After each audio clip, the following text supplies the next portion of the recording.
श्रावण महिना सरत आलाय आणि घरोघरी गणपती बाप्पांची तयारी सुद्धा सुरू झाली। गणपती बाप्पा म्हटले की उकडीचे मोदक हे आले। या मोदकांमध्ये ना मी भरपूर सारण भरलं।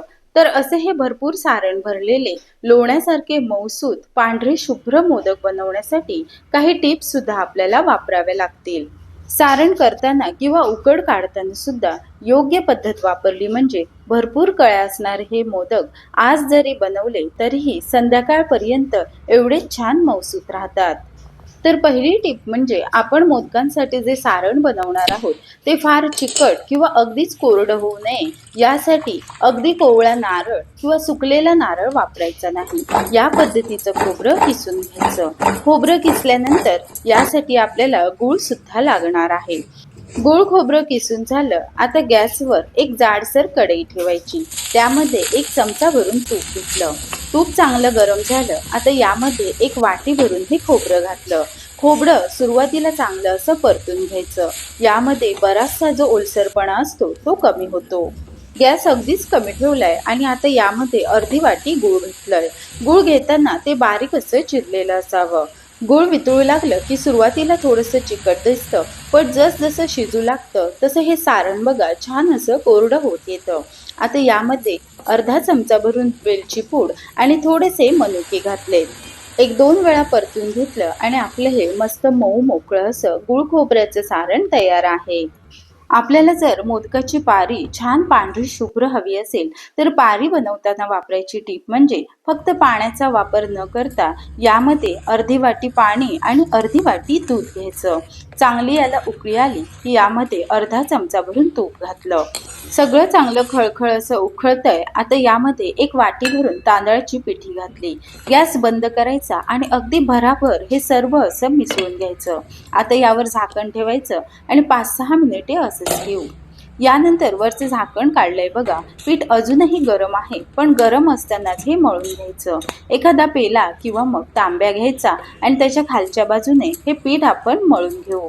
मोदक बनवताना तिसरी टीप म्हणजे हे पीठ आपण जेवढं व्यवस्थित मळू तेवढे आपले मोदक पटकन बनले जातात आणि सोबतच ते मऊसूत होतात।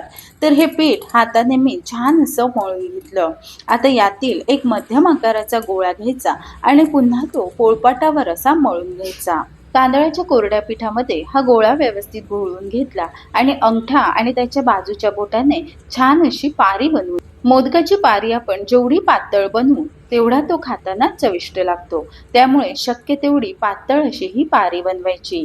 या पद्धतीने मध्यम आकाराची ही पारी झाली। पारीला कळ्या पाडण्यासाठी बघा अंगठ्याच्या बाजूला जे बोट असतं त्या बोटाने थोडंसं पीठ मागे खेचायचं। आता मधल्या बोटाने आणि अंगठ्याने हे जे खेचलेलं पीठ असतं त्याला हलकीशी चिमटी काढायची। तर या पद्धतीने अगदी जवळ अशा या कळ्या पाडायच्या। मोदकाच्या कळ्या जेवढ्या अशा जवळ असतील तेवढा तो दिसायला सुंदर आणि आकर्षक असतो। आता यामध्ये भरपूर असं मी सारण भरलं आणि या पद्धतीने हलक्या हाताने हा मोदक असा बंद करायचा। मोदक बनवताना चौथी टीप म्हणजे मोदक असा बंद करताना अगदी हलक्या हाताने आणि वर खेचत आणायचा। म्हणजे या पद्धतीने या पाकळ्या न मोडता व्यवस्थित असा मोदक तयार होतो। मोदक उकडताना बऱ्याच वेळी तो फुटतो, तर तसं होऊ नये यासाठी पाण्यामध्ये बुडवायचा आणि नंतर ते आपण वाफवून घेऊ। तर भरपूर सारण आणि कळ्या असलेला हा मोदक वाफवण्यासाठी तयार आहे।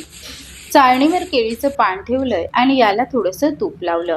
आता यावर हे मोदक ठेवू। एवढ्या साहित्यामध्ये साधारण 7 ते 8 मध्यम आकाराचे मोदक होतात। आता मोदक वाफवण्यासाठी मध्यम गॅसवर पाणी कडकडीत गरम करायचं। त्यावर ही चाळणी ठेवली आणि झाकण ठेवून बरोबर 10 ते 12 मिनिटे वाफवून घ्यायचे।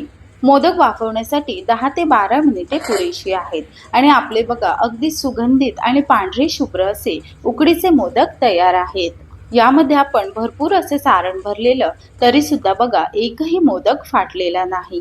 मोदक वाफवल्यानंतर गॅस बंद केल्यावर ते भांड्यामध्ये तसेच न ठेवता चाळणीतून बाहेर काढून एखाद्या डब्यामध्ये भरून ठेवायचे। तरच हे मोदक दिवसभर छान मऊसूत राहतात। तर भरपूर सारण भरून सुद्धा जराही न फाटणारे पांढरे शुभ्र असे हे लोण्यासारखे मौसूद मोदक तुम्हाला कसे वाटले मला कमेंट करून कळवा. सोबतच आपलं जे इंस्टाग्राम पेज आहे त्याला सुद्धा फॉलो करा. तर आजचे हे मोदक बनवताना वापरलेले टिप्स आणि सोबतच मोदक बनवण्याची पद्धत तुम्हाला जर आवडली असेल तर व्हिडिओला लाईक करा आणि अशाच छान छान रेसिपी पाहण्यासाठी चॅनलला सबस्क्राईब करा आणि बाजूचे बेल आयकॉन दाबा. धन्यवाद.